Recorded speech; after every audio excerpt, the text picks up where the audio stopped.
Palestinian Red Crescent workers were seen trying to rescue people trapped under rubble after an Israeli strike in Gaza City, in video obtained by Reuters on Tuesday.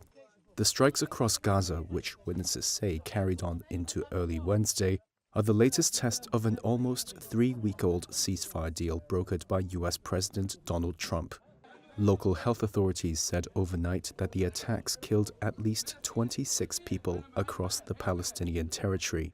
The strikes followed accusations from Israel's military that Hamas had violated the ceasefire by attacking Israeli forces in the area.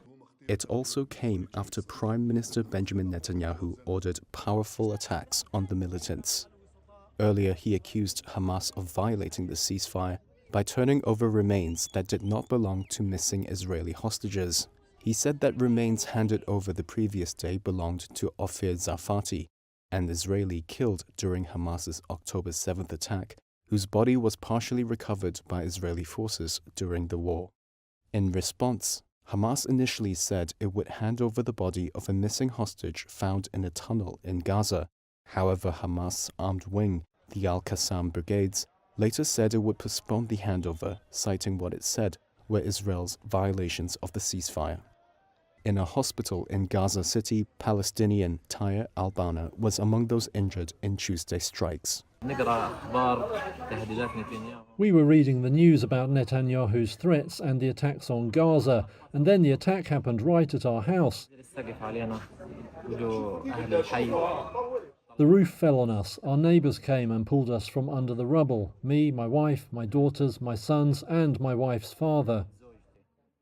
The search for hostage bodies stepped up over the past few days as heavy machinery arrived from Egypt. The issue has become one of the main sticking points in the ceasefire. Diggers were working in Khan Yunis on Tuesday, with Hamas fighters around them. The US-backed ceasefire agreement earlier this month halted 2 years of war triggered by the deadly Hamas-led attacks on Israel on October 7, 2023. But since then, both sides have accused each other of violations.